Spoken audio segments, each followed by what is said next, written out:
today are the benefits of hiring immigrants and newcomers.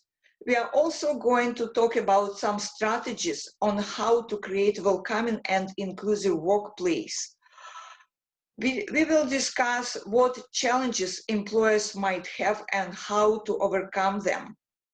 And also we shall touch base some strategies on how effectively integrate newcomers into your workplace. Some of local employers and people who represent them will describe that in their stories. Our presenters today are Walid Aslam from Gray County, Sarah Bacchus, the owner and the director of Port Elgin Montessori Preschool, and Tanya Maximenko, Rural Employment Initiative Newcomer Center of Peel. May Ip, my colleague, will help me to facilitate the webinar. She will remind the speakers when they have time on their presentation, and she will also track the questions and comments in the chat box. Before we begin, a little bit of housekeeping. The session is going to be recorded for the training purposes. The recording is going to be posted on Grey Bruce Welcoming Community's website, and it's going to be publicly available. You will be given a chance to ask your questions. During presentation, please put your questions in the chat box, and the speaker will answer them after the presentation.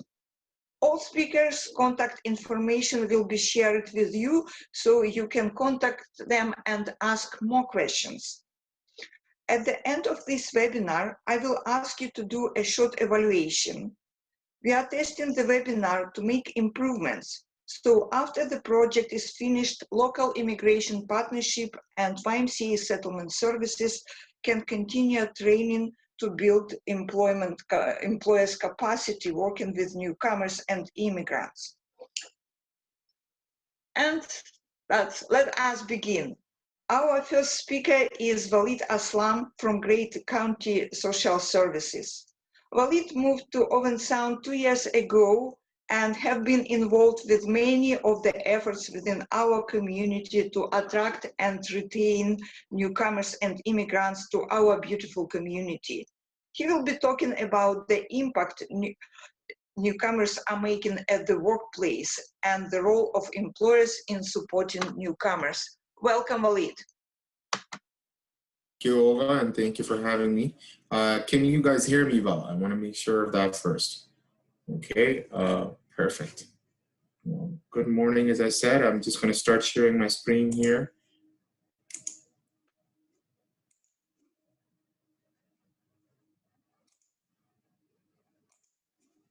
Okay, so my portion this morning is to talk about the impact newcomers have made in our area up in Gray and Bruce, as well as Owen Sound. Many newcomers and immigrants have come to these areas over the past few months, years, and made sweeping efforts to contribute to our community and assist in any way that they can. The way I like going about things is, I can bore you to death here with PowerPoint presentations, but I like case studies and talking about, stuff that's been done in the past and actual tangible examples that'll help you understand, what I'm talking about much better. So without further delay, I'm going to start off with my favorite fast food chain. As you can tell, I'm a big fried chicken fan. So, Popeyes, it's close to home. But it's also a really cool example of a newcomer and immigrant business in our area. Popeyes decided to open up a location in Owen Sound about a year ago. And when they were opening, before they were opening, they had a lot of concerns. How is business going to be, run up there? Will we have enough employees to pull from? The owner has very many successful locations down in the city, in Mississauga, in Toronto, and elsewhere. So for them to kind of venture into our backyard was, a tough a tough call, but they were bold, just like, very many of our newcomers up here are, and they decided to go ahead and open this business, and we're all lucky that they did. Now, initially when Popeyes opened up in Owen Sound, they had, very many problems, from, community issues to staffing issues. Now the owner, Mr. Saeed, I'll refer to him, for our purposes, had hired very many newcomers at his location, and he's been a pioneer of doing that, even at his other locations down in, Mississauga, Toronto, elsewhere. He hired a lot of newcomers, and he feels that's his way of giving back, him having been a newcomer at one point, as well. So with, rocky start in the beginning, a bunch of problems in terms of, hiring and retaining people, also community issues. All of a sudden you have this business coming in from out of town, with individuals that don't look like, they're from here. What are they doing in our community? How is this business going to be run? So there's a lot of issues that they had to deal with before they finally got the business going. Now, Mr. Saeed was a well-connected individual. He still is. He engaged through the Chamber of Commerce. He also worked with very many employment agencies, because he wanted to hire on the ground. Now, it could have been very easy for him to kind of, bring in some of his talent and some of his workers from Mississauga, Toronto, and the other areas, but he was a big believer in hiring within the community, and that's the route he wanted to go. So I'm just going to give you, the employer's perspective. So the way I've divided this up is, in my two examples, I have on one end the employer's perspective, and on the other hand the employee's perspective. So when we talk about newcomers and hiring and employing newcomers, what is it like on the employer's end and what is it like on the employee's end? So when we spoke with Mr. Saeed in regards to his venture up here, he described his experience as very uplifting. As I said earlier, him having been a newcomer himself at one point, he believes strongly in hiring newcomers and immigrants into, in his business, and he finds that process very uplifting. The way he's kind of developed his team and work culture supports people coming in from diverse backgrounds, people coming in from diverse, not only, religious backgrounds, but cultural, linguistic backgrounds as well. And an example of that would be very many people that he hires come from the Muslim background, such as myself. So for those of you who might know, in the Muslim religion, we celebrate Ramadan each year, which is a month of fasting, and it's quite tough in the, especially up here in Canada with the longer days in the summer and no food, no water for 11, 12 hours, as you can imagine, can be tough in the restaurant industry. So he developed policies to gear towards that, and his staggered shifts, and making sure that the employees that were fasting were not on the front end of things, so therefore they weren't engaging with customers as much, and not speaking as much, and those kind of policies were very helpful on his end, because the employees saw where he was coming from and the extent he was going to accommodate them and accommodate their religion and their culture, and it paid off many folds. He also developed a buddy system where very many employees that he had did not have strong English language skills. Again, if you're coming in from different areas of the world, English is not necessarily your strongest suit right off the bat. So the way he did it was he paired each newcomer with someone that had stronger English language skills, so that at any given point, both of them were learning from each other, as well as customer service wasn't impacted. So he, as an employer, benefited from that greatly as well, because his employees saw the value in that, and his customers saw the value in that as well, in regards to customer service, maintaining maintaining the standard of customer service. And again, as I was speaking earlier from the employee's perspective, you spoke to very many of the employees. They felt supported and valued. They had secure jobs to the extent that he went ahead and for those of you that are up in this area, realize the acute housing shortage that we have up here. It's a huge challenge to get stable housing. So Mr. Saeed again had a out of the box idea, and he ended up buying a few properties to house his employees. What that accomplished was that gave them that extra comfort in regards to, you know, our primary concern in our lives is a roof over our head. That they gave them that extra comfort of, you know, having that already taken care of, and then they further bought into the company culture and the company values as well. From very many of our conversations, the employees there look at each other as an extended family. You know, every now and then they'll get together, they'll break bread together. Each one of them knows what's going on in the other person's life, and you know, they're there to help each other out. So it's led to a very supportive company culture, which is shown in the customer service that they have at their location. This is another example. It's a picture of myself and my son at Osmos. As you can tell, we're big foodies. He's catching up to his dad, I guess. So Osmos is a shawarma chain, and very many of you that are here from down in the city are familiar with it. And they decided to open up their restaurant in Owen Sound in 2020. Now, the gentleman right beside me in this photo is here in Patel, and he, like very many international students in our community, was an international student himself a few years ago. So he's decided to kind of pay back and through his business hires a lot of international students that study primarily in the Georgian College area. Now his challenges are a bit different. He, you know, knowing that a lot of his employees have strict class timings and, you know, assignments due, and, you know, we all remember that university and college life, you know, something's due almost every second. Lord knows how I passed my university. So he was cognizant of that, and he's kind of developed a schedule where, you know, they take into account their classes and they take into account their projects and work around that. So again, that's led to a very supportive work environment, because very many of the international students that are here working for Mr. Patel do not have families here. So again, that's a big deal as well. There's a lot of loneliness. There's a lot of, lack of social connections, because as you can imagine, if you're going to school and then right after you're going to work and you have no family here, where do you get that social piece from?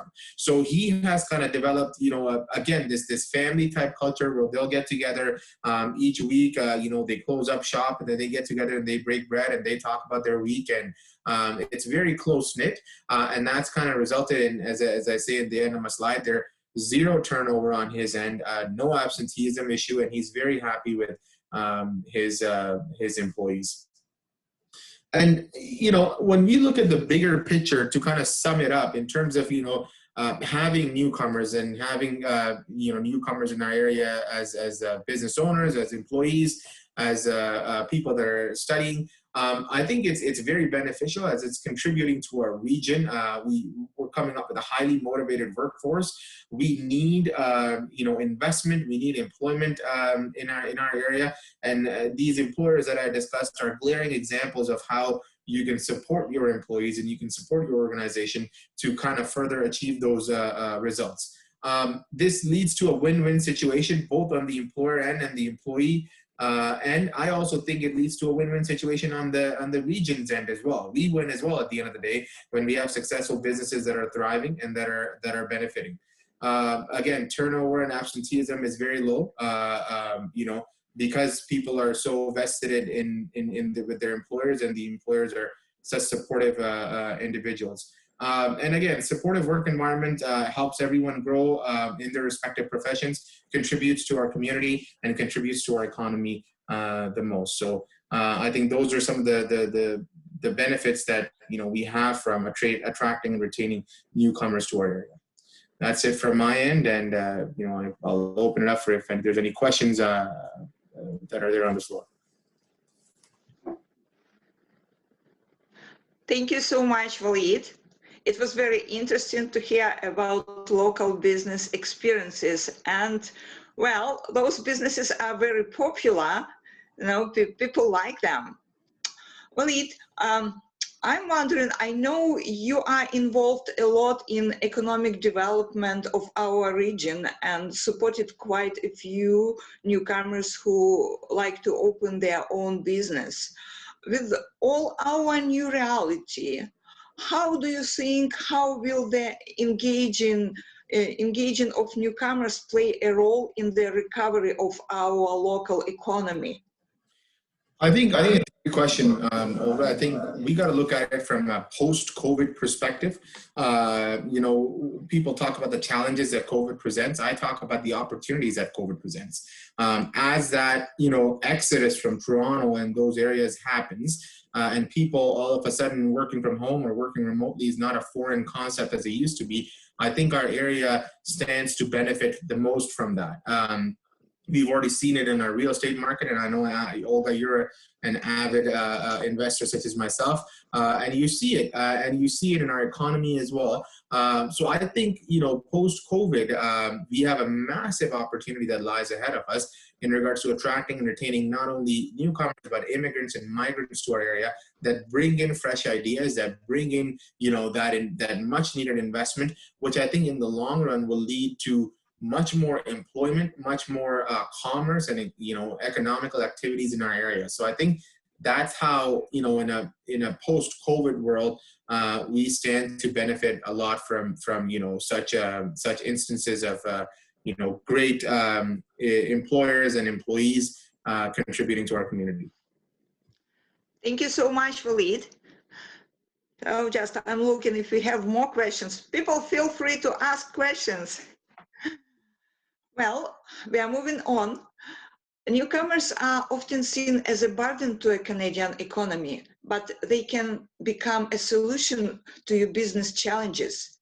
And business owners have a real opportunity to recognize this pool of skilled immigrants as business asset and use it to their full potential. While some business owners just started to discover the value of international talent during the when COVID pandemic hit it, some of our local employers already utilize newcomer talent in their full potential. I'm very excited to introduce you our next speaker, Sarah Bacchus, the owner and the director of Port Elgin Montessori School. Sarah has devoted more than 12 years of working in education with young children and their families. Sarah's family relocated to Bruce County in 2012, and she started with an unlicensed child care program, growing her business into a big licensed facility holding over 30 families. Her multicultural team comes from diverse backgrounds and experiences from all over the world. Sarah, welcome. Tell us more about your experience hiring and working with newcomers and immigrants. Thank you, Olga, for the introduction, and thank you for having me share my story of some of the techniques I've used to hire and retain newcomer employees. I'm just going to pull up the screen share here. And okay, here we go. So thank you. Good morning, everyone. For those of you who don't know what Montessori is, it is an alternate method of teaching that helps children reach their fullest potentials in all areas of life. Now, within the curriculum itself, one of the main philosophies is to guide children to discover diversity, inclusiveness, and become independent individuals. Yes, I started this program from home in 2012, and today we are a proud licensed facility supporting over 20 families, and I employ 8 wonderful individuals who come from different nationalities. Even though I have grown up in a first-generation immigrant family household, myself being Canadian, I do believe the subject of diversity is truly important. From a personal perspective as well, I have understood that my parents have faced different issues in order to achieve their successes here in Canada. Now, as a young entrepreneur myself, it's important for me to ensure that my business practices an inclusive, diverse environment. Not only do I embrace diversity, but it is a key element that I bring to the table during a hiring process. Now, I know I'm a small business of only 8 employees, but we are proud to be a very diverse multicultural team. I have teachers who have immigrated to Canada from the Philippines, South Korea, Thailand, Colombia, Japan, as well as teachers who are proud to share their heritage from Bruce County and Quebec. So when hiring newcomers and immigrants, we know they're eager for new opportunities. It's one of the main reasons why they would leave their home countries to come and settle down and start a new life here in Canada. So when recruiting any new hires, I look to see their work experience story. And this is without considering where their experience has come from. Now, some of the methods that I use to help choose that right employee is by a system I've implemented and developed on my own, and it comes in 3 stages. The first stage is I read the resume without focusing on the name, so there's no prejudgments. And if I like what I see on paper in terms of their story, where they've been, what they've done, without having necessarily Canadian work experiences, I will send them an invitation for an interview. And sometimes you'll find those resumes that you come across that have no experience in the field, and you're kind of wondering, well, why are they, applying? I will send them a screening questionnaire to see how much knowledge they have within the field, and if there's any potential, because as we know, people change careers so many times, and we can't hold that against them. The second stage is the actual interview itself. So during the interview, I really try and create a welcoming experience by asking them open-ended questions and trying to engage them in a conversation that has nothing to do with work per se, just to segue into the interview and create a more relaxed, open conversation. Now, during the meat and potatoes of the interview, so to speak, I look to see if they're passionate, do they display energy, their body language, and if they're really interested in knowing about our company or the new field of work that you're going to start. And then the last stage, what I do is once I find that we have a mutual connection, and I feel that they would be a good fit, I do ask them to come back and volunteer for an hour or 2, put them in the classroom, see the chemistry within the other teachers, and sometimes I may even ask them to bring an activity so they demonstrate their skills. Not everyone is open to do it, and I don't hold that against them, but it's just an opportunity. Now, as new immigrants coming to Canada, I do understand individuals will not have all the Canadian experience, but with their previous experience, sometimes they actually bring more to the table. And it's finding the right person who will bring the value to your company and help it grow. So, for example, when I hired some of my staff who were new immigrants and English was not their primary language, I was able to use their skills to enhance my program and now incorporate Spanish and French on a weekly basis, music and singing classes, as one of my teachers from Japan was a music teacher, and yoga meditation. It's culturally already incorporated within the kindergarten classes in Thailand. So this Thai teacher that I've brought in also brings that to the table, and also a pen pal reading club program from our South Korean teacher, who is actually an author in South Korea.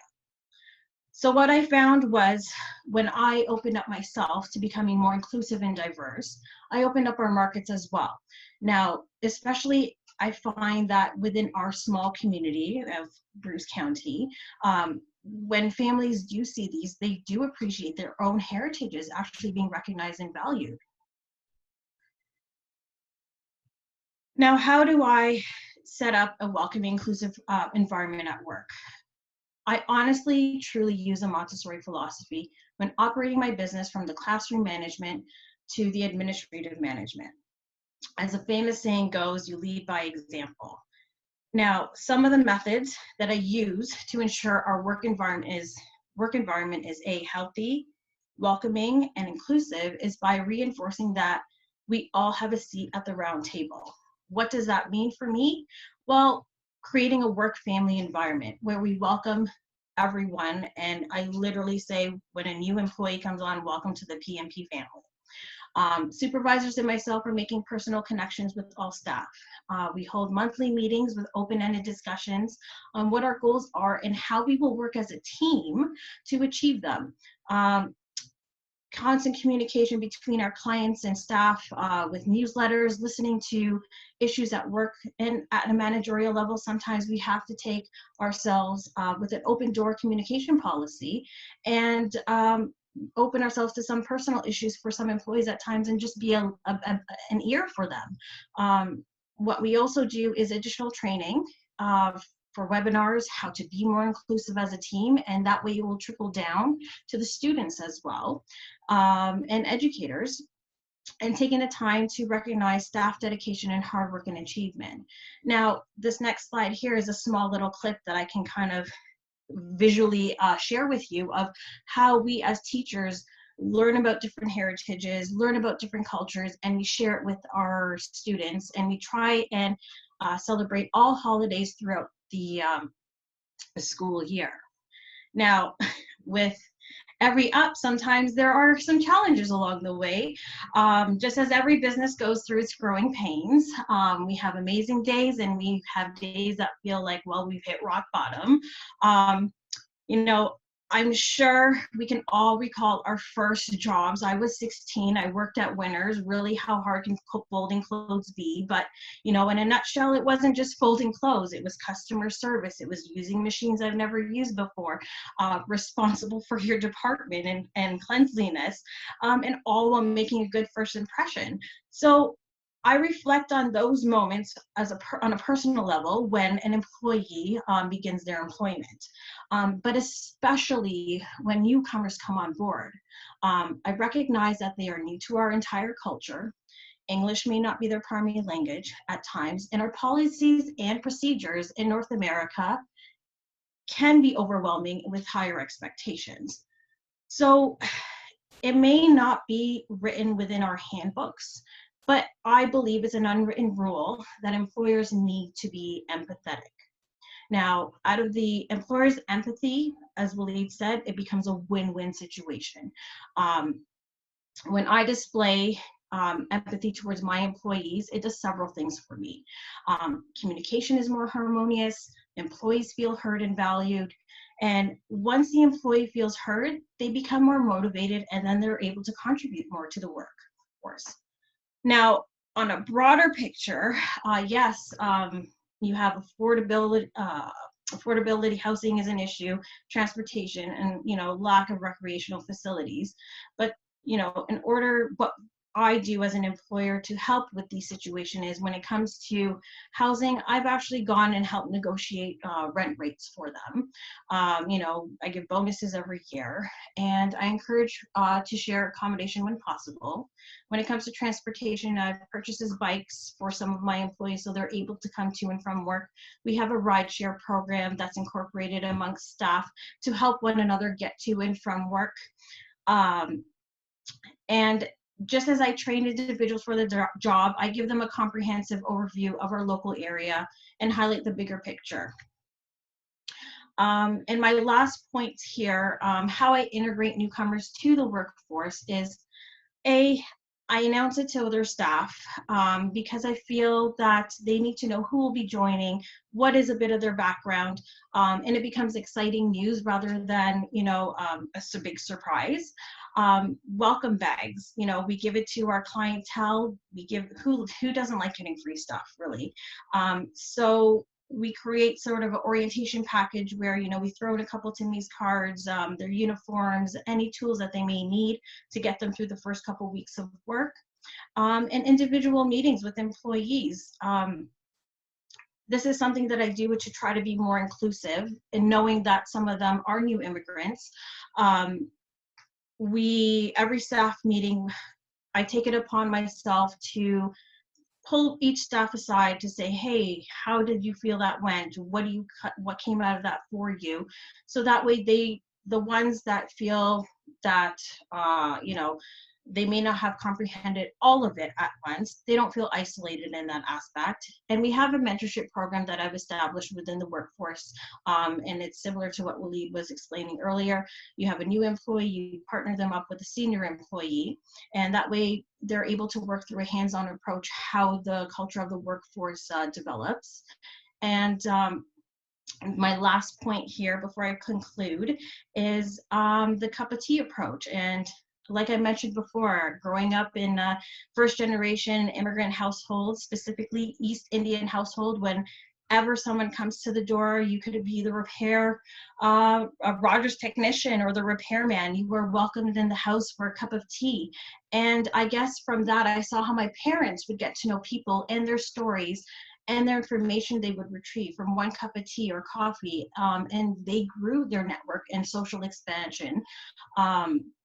So I've actually implemented this within my own policies to say, you know, whenever I do bring on a new employee, I do take them out for a coffee or tea, or if they're new to the country, I invite them over for dinner, or I take them out for dinner if that's a mutual okay thing to do. And it opens up doors and conversations that you necessarily wouldn't have within the workforce, and you get to know them on a personal level.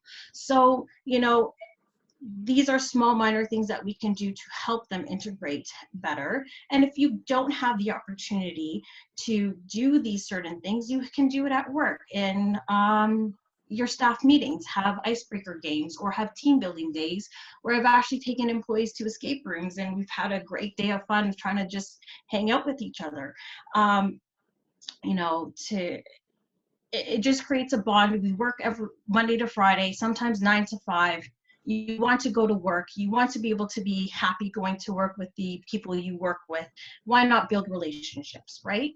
So to conclude my presentation, I truly believe as an employer, we have made a silent oath to make the community we live in grow and flourish, be more open and diverse, help others, and grow as personal individuals. So thank you for having me here today and share my views and techniques on how to hire and retain employees within my company. Thank you so much, Sarah, for your presentation. You are so passionate about what you do, and I could really feel your energy. Thank you. 10 minutes wasn't enough. Yeah, just, and well, I see already a feedback. Yeah, thank you. Sarah, I think we have a couple of questions that people ask. Okay. Let's check a chat box. The first one, what do you think that the best opportunities are for local economic developers too? The first, engage and communicate with employers the benefits of welcoming newcomers to help address their labor skill needs. Or the second, market and communicate to newcomers currently residing in urban centers the opportunities that exist in our region.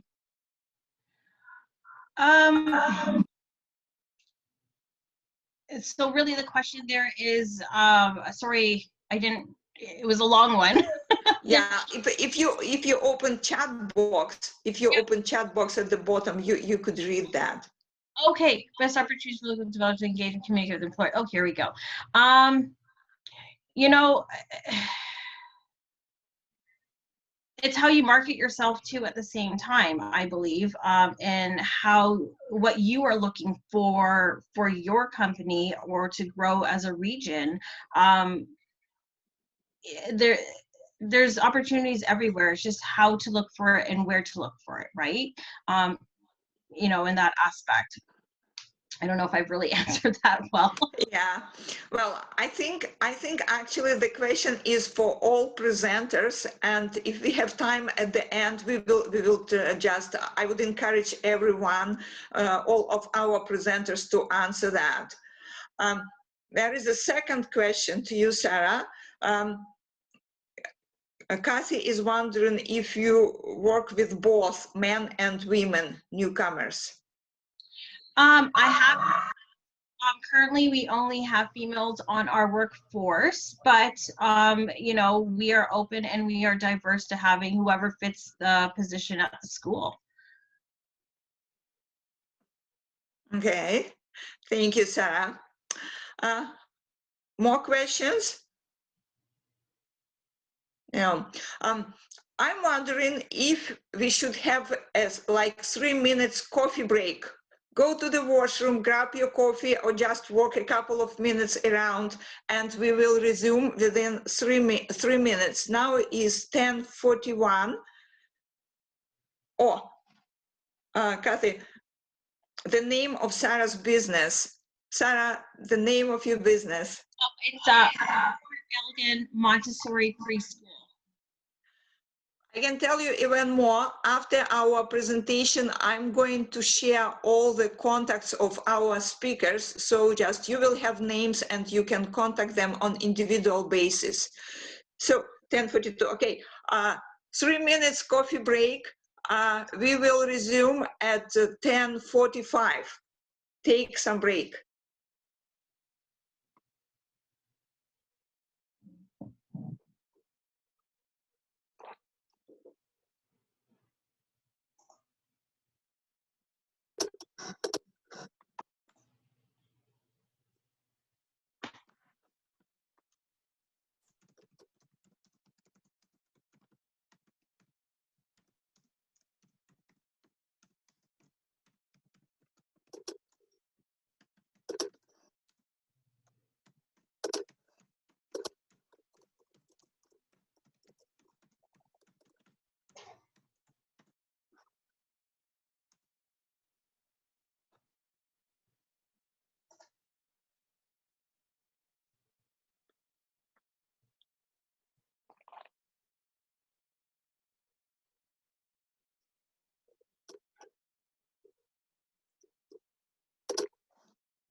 So I think we are going to resume. It's already 10:45, and just let's continue.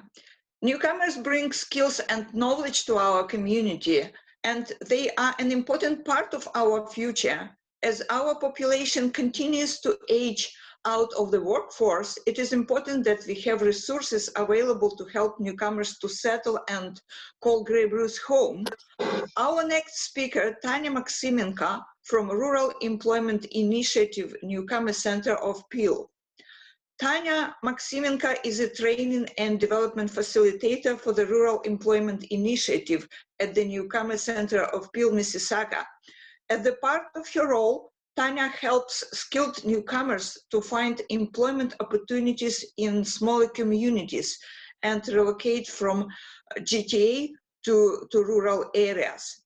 Tanya will be talking about effective strategies for hiring, onboarding, and retaining newcomers. Welcome, Tanya. Thank you so much, Olga, and good morning, everyone. It's great to be here today, and I'm so inspired and encouraged by Valid's and Sarah's stories. You guys are doing an amazing job. And I want to thank each one of you for taking the time today to reflect on best practices and challenges of hiring an immigrant or a newcomer. In the next 10 minutes, I will be discussing effective strategies for hiring, onboarding, and retaining newcomers. Meet our client, Nita. She came to Canada from India, where she had been a registered nurse in a hospital and long-term care facility. After initially staying with a former colleague in Brampton, Nita was willing to relocate to a smaller community. That's what she shared with us when we met her. She got a job interview in a nursing home in Woodstock, Oxford County, and she was hired in February 2017. And guess what? She's still there. She's working towards getting her nursing license in Ontario. This is a beautiful and peaceful place, says Nita. There is less competition and less stress. My supervisor trains me and teaches me new skills. I now have a mentor who is guiding me in my career. Most importantly, people care for me and have time for me. The lifestyle in a large city was different. The living environment here is definitely better. The cost of living is lower and the people are friendlier. My colleagues were eager to help me. When I moved into my apartment, they brought me furniture. My superintendent even gives me a ride to work. And I met her superintendent, it's true. Amazing. You might be thinking, listen to me, well, this girl is amazing. No wonder she got hired and is very successful. And I agree, she is wonderful. She is enthusiastic, has a positive attitude, great spirit, willing to learn and adapt, and is a true professional. For example, when I went to see Nita, I asked her, so your work shift starts at 9 p.m. and you're there at 8 p.m. Yes, humbly responded Nita. I go there because there is an older lady who likes to talk to me. So she goes there to spend time with people and give back to the community. So she's definitely great at what she does and should be successful, anybody would say. However, today I'd like us to think about something. The employer could have missed out on this amazing candidate. Look at this graph. Hiring strategies to mitigate labor shortages. So the employers were asked how they are dealing with labor shortages. For example, hiring less qualified workers, recruiting younger workers, changing compensation, recruiting retired workers, and so on. And as you can see on the graph, 57% did not consider hiring an immigrant.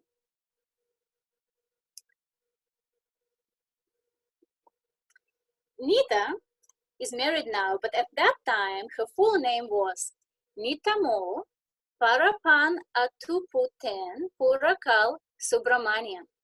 My full name is Tatiana Alexandrovna Maximenko. Well, like, who cares? So what, you would say. And I agree, if it wasn't for unchecked unconscious bias. There are times then difficult name might equal difficult life.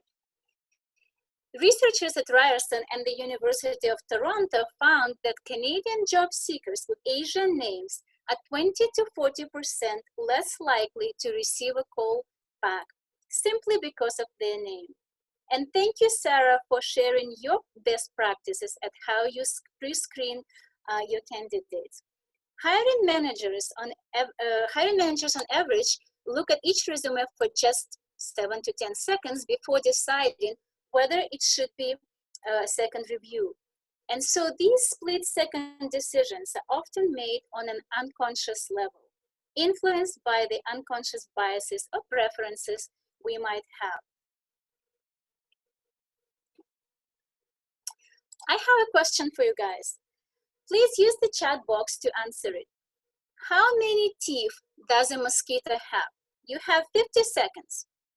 So in the chat box, just type, what do you think? How many teeth does a mosquito have?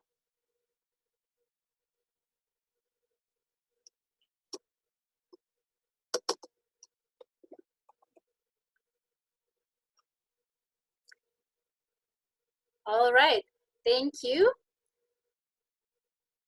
And I'm not going to give you the correct answer. It's your homework to find out.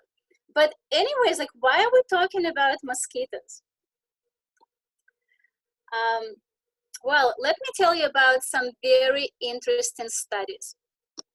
One of them was done in New Zealand. Listener respondents judged the truthfulness of a series of trivia statements spoken by 6 different speakers. The aim was to discover whether speakers of a particular accent are judged as less credible than native speakers.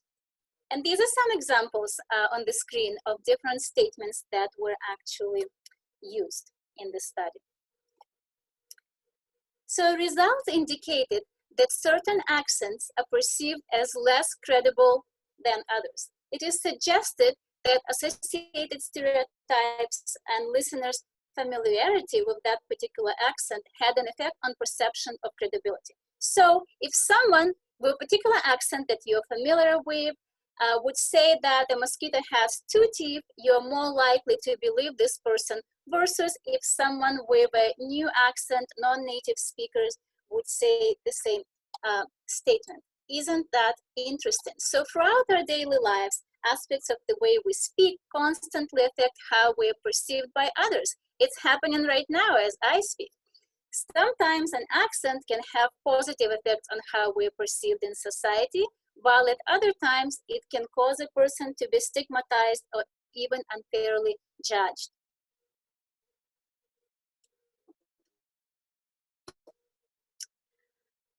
We had a client from Mexico who was taking full-time ESL classes. He was ready to start working, but was worried about his language skills.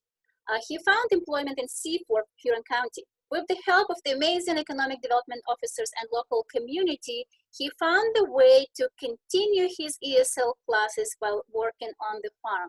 Instead of sitting in class here in Mississauga, he started working and was taking classes once a week or whatever worked for his schedule. This was a person who was intentional about settling in a small community. In February 2020, we had an economic developers from Grain Bruce come to our center to speak to a large group of people. I actually still have the flyers here from the event, and then it was followed by a bus tour. So, as you can see on the screen, there is a picture in the middle. There is one person who actually got hired and relocated to Owen Sound. How amazing is that? And she has something to share with us. So Tolu is her name. She has some great suggestions for newcomers on how to adapt. Like, for example, she was sharing with me how she connects with people intentionally and understands that it's her responsibility. I found it fascinating that she even got herself fishing license and speaks to people about that and made some good networks. This is the work that is done on the newcomer side. But what about the community and the employer? Tolu has shared that it's very important that the effort is placed on onboarding not just a newcomer to the area, but a newcomer to Canada. This person is new, like overall. People are still experiencing culture shock and then get to work and experience work shock in addition. Organizations can play a major part in helping newcomers feel more welcomed in that area, not just into the organization.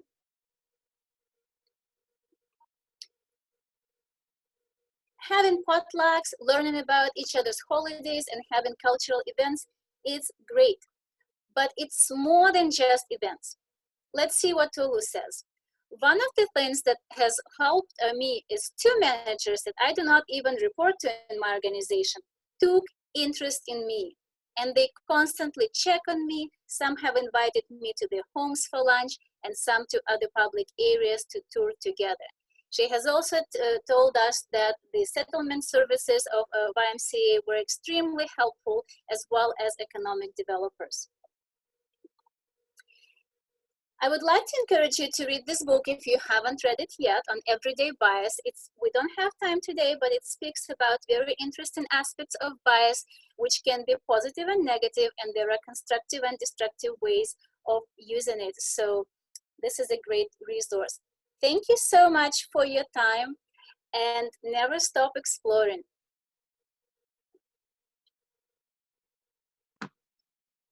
Thank you so much, Tanya, for the interesting presentation.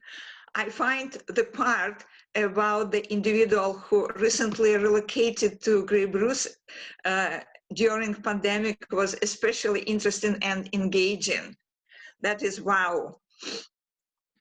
Just if we have, I'm looking if we have some questions. Tanya, you have big experience helping educated and skilled immigrants relocating to rural communities. And I'm wondering, what do you think, when considering smaller communities, what are the opportunities to engage newcomers, and what do we need to focus on to support integration, not just in the workplace, but in the communities as well? I think I would just summarize what I have already mentioned. Everybody, as you saw in Nita's examples, in Tolu's examples, and in so many more that I speak with regularly, emphasize that if the community takes personal interest in me, that's what I matter. People have time for me. People care. They ask me questions. They share their lives. As Sarah mentioned, Tolu has also said that being in Owen Sound in Grey County is so much better in a sense that people are friendly and she gets invited, and it's not something that people experience in big cities very often, especially now for sure. So I guess working together, the key for the community, as we see in Tolu's example, it's economic development, it's YMCA, it's other so many organizations that work very hard, some behind the scenes, to help this newcomer be successful. And of course, the role of the employer is also important. One of the key words I would say, what I heard from Tolu, is intentional on both parts, intentional on the newcomer part and being intentional on the part of the employer, especially if it's virtual onboarding, which is happening very often right now.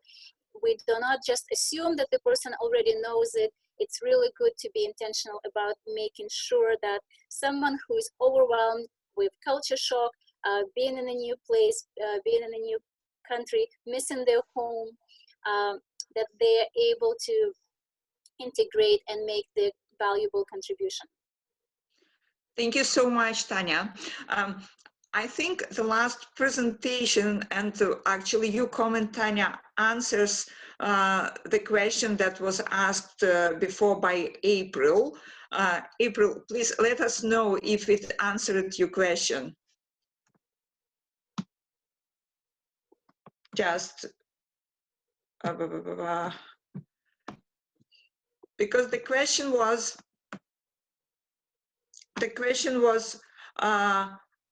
about the best opportunities for local economic developers, and we have to choose between two. The first opportunity is to engage and communicate with employers the benefit of welcoming newcomers to help address their labor skill needs. And the second, market and communicate to newcomers currently residing in urban centers the opportunities that exist in our region. I personally think in order to succeed, we have to implement both practices simultaneously. Just how would you comment, Tanya, on that? I think you answered pretty much, but if you go to the comment box, this is the first comment. Can you see that?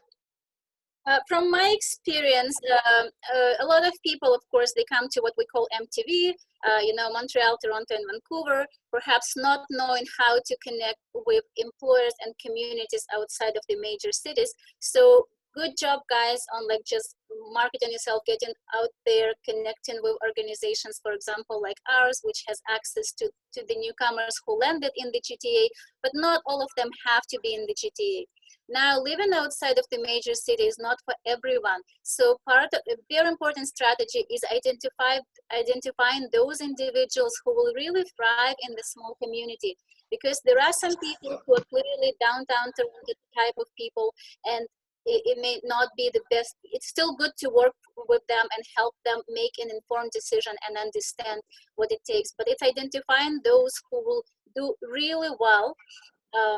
It's important. And yeah, I guess you guys are doing an amazing work, and just continuing to share it and continuing to let people know. I would also mention one thing is when working with employers, I think it's very important to acknowledge their concerns. Not everyone has to be right away excited about doing something absolutely new for the first time, right? So if they have concerns, like not labeling them, or like not, just letting them express those concerns, and it's fine, right? Building multicultural teams is a challenge. We don't want to make it sound like it's so easy and we all love each other and we're so inclusive, yes, but it takes so much hard work. So realizing that is also very important, and letting people share their concerns and finding solutions together. Thank you so much, Tanya. Walid, I would also welcome your comment and your opinion on the question from April Marshall. This is the first comment in the chat box. I'm just trying to comment. April Marshall, what do you think the best opportunities are for local economic developers to engage and communicate? So I mean, like from what I gather, April's trying to ask the opportunities of local economic developers communicating with employers in this area to retain and attract newcomers. I think there's a lag that exists, and we were at the LIP meeting yesterday, Local Immigration Partnership Council, and we were talking about how there's a disconnect that's there from, as you talk about local economic developers, I personally feel that not very many of them are reaching out to local employers such as Sarah or the other ones that I mentioned in my presentation. And I'm sure Sarah and the other employers have felt that on their end as well. So there's a disconnect there, and I think that disconnect needs to be resolved. And what that would allow, again, at the end of the day, is then that gives employment opportunities to so many of these newcomers that we're discussing about. And it also gives the employers in discussion a whole fresh field of candidates. So it's very important, as I say, for organizations such as the United Way and such as, we were talking about the counties on our end, Grey County, Bruce County, which I would consider, if I'm getting April's question correctly, to be local economic developers.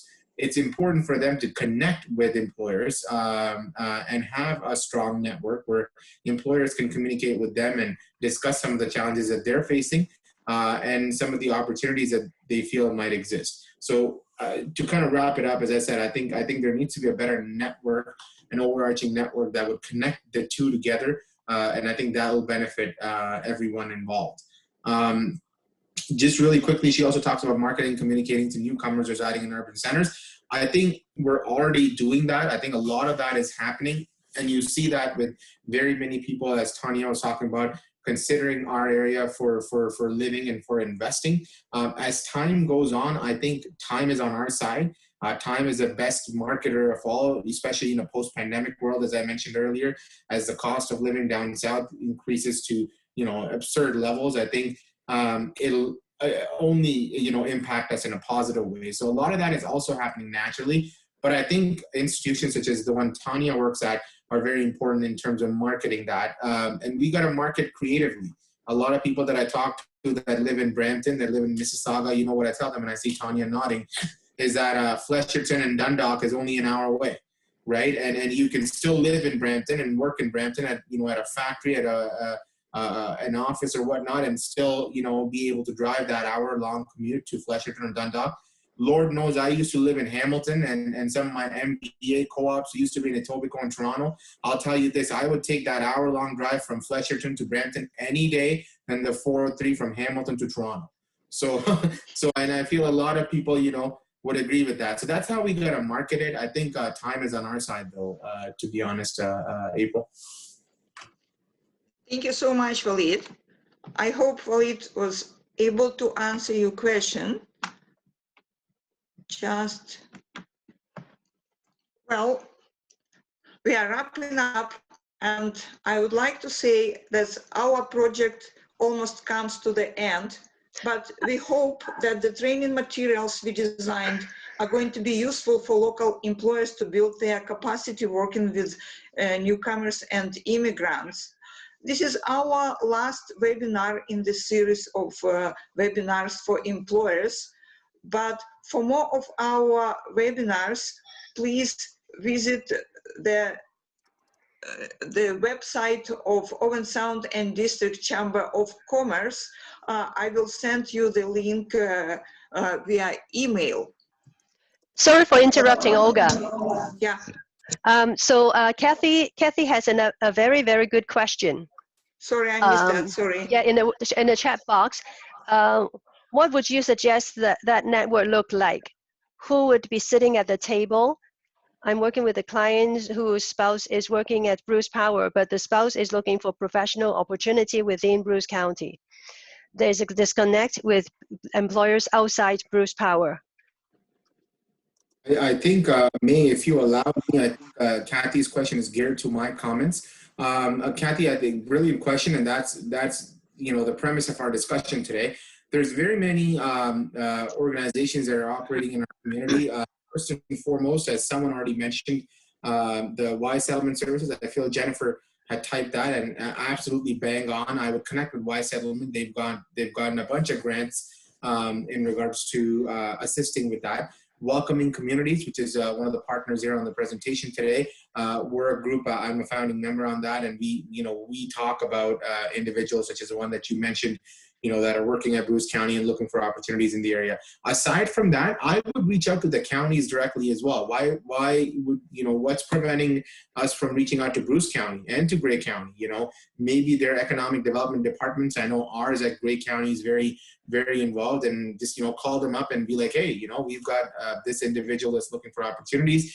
Can you at least point us in the right direction? So I think we got to be bold in terms of making those calls and making those, sending out those emails, and you'd be surprised. But again, goes back to what I was saying earlier. It'd be good if we had that central, website or central phone number which we can call and get all the help. Until that's done, I think we got to be bold and reach out to as many people as we can. Off the top of my head, Settlement Services, the Welcoming Communities, feel free to look us up.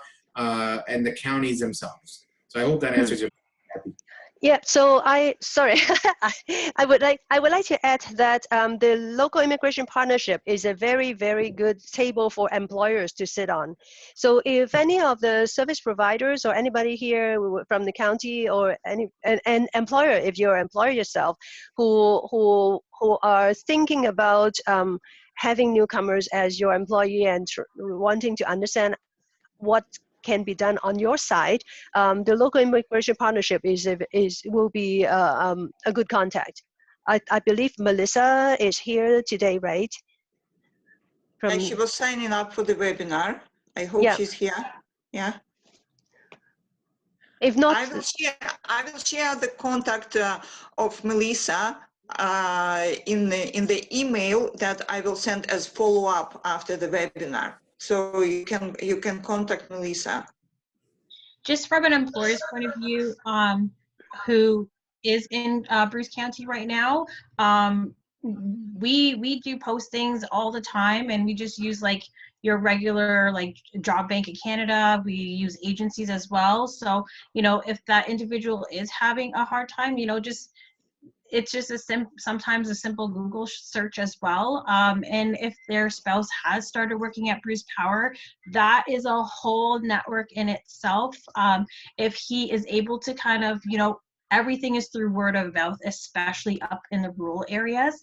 It is how I built my own business and how sometimes I even found my own employees. So, take that as an opportunity as well, and don't be shy to reach out. Don't be shy to pick up the phone if there's an individual who knows where they want to work sometimes. I, as an employer, I'm always open to talking to people on the phone. I know COVID's kind of been a little messy with, dropping by, which, you can't really do anymore, but it's also putting yourself out there, right? The more you put yourself out there, the more feedback you will get. Thank you, Sarah.